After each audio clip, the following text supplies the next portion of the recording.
ओम नमो भगवते वासुदेवाय नमः। राधे राधे दोस्तों।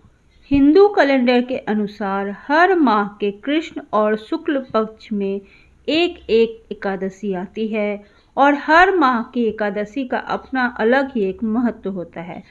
ऐसे ही फागुन मास के शुक्ल पक्ष की एकादशी को अम्ल की एकादशी कहा जाता है। इसके अलावा इसे आंवला एकादशी के नाम से भी जाना जाता है। इस दिन भगवान विष्णु की विधिवत पूजा करने से और साथ ही साथ आंवला के पेड़ की पूजा करना बहुत ही शुभ माना जाता है। आइए अब हम जानते हैं कि किस दिन अम्ल की एकादशी का व्रत रखा जाएगा। आंवला एकादशी की तिथि, पारण का समय और मुहूर्त क्या रहेगा।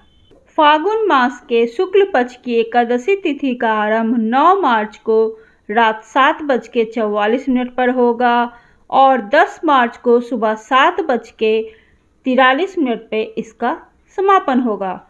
उदया तिथि के अनुसार 10 मार्च को अम्ल की एकादशी का व्रत रखा जाएगा। एकादशी तिथि के दिन पूजन का शुभ मुहूर्त इस तरह से रहेगा। ब्रह्म मुहूर्त सुबह 4:49 से लेकर 5:48 तक। विजया मुहूर्त दोपहर 2:30 से लेकर 3:17 तक। गोधूली मुहूर्त शाम 6:24 से लेकर 6:49 निशिता मुहूर्त रात्रि में 12:07 से लेकर 12:55 तक। अभिजीत मुहूर्त दोपहर में 12:08 से लेकर 12:55 तक। अमृत काल मुहूर्त सुबह 6:12 से लेकर 7:52 तक। पंचांग के अनुसार अम्ल की एकादशी व्रत का पारण 11 मार्च 2025 दिन मंगलवार को किया जाएगा। व्रत पारण का शुभ मुहूर्त रहेगा सुबह 6:35 से लेकर सुबह 8:13 तक। अम्ल की एकादशी पर इस साल बन रहा है बहुत ही शुभ संयोग।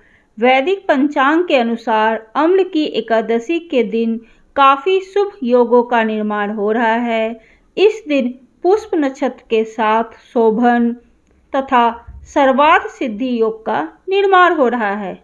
अम्ल की एकादशी के दिन भगवान विष्णु की पूजा करने से कई तीर्थों के दर्शन करने के बराबर पुण्य की प्राप्ति होती है। इस दिन विष्णु जी की पूजा करने से मोक्ष की प्राप्ति होती है। इसके अलावा इस दिन आंवला की पूजा करना भी बहुत ही शुभ माना जाता है।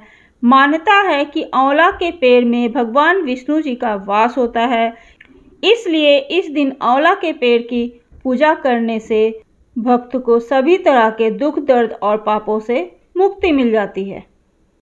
आइए अब हम जानते हैं आंवला एकादशी की पूजा विधि के बारे में। आंवला एकादशी के दिन सूर्योदय से पहले उठकर सभी कामों से निवृत्त होकर स्नान कर लेना चाहिए। इसके बाद साफ सुथरे वस्त्र धारण करके भगवान विष्णु जी का मनन करते हुए व्रत का संकल्प लेना चाहिए। फिर पूजा आरंभ करना चाहिए। एक लकड़ी के चौकी पे पीला वस्त्र बिछाकर श्री हरि विष्णु की तस्वीर स्थापित करना चाहिए। इसके बाद आचमन करने के साथ पीला चंदन, अक्षत, फूल, माला लगाने के साथ बेसन के लड्डू, खीर आदि का भोग लगाना चाहिए।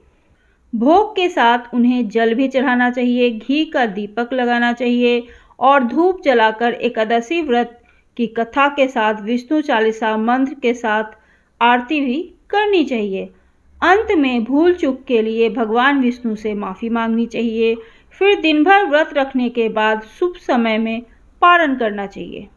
ओम नमो भगवते वासुदेवाय नमः। ऐसी ही धार्मिक और रोचक जानकारियों को सुनने के लिए प्लीज़ आप मेरे चैनल को लाइक कीजिए, सब्सक्राइब कीजिए। ओम नमो भगवते वासुदेवाय नमः।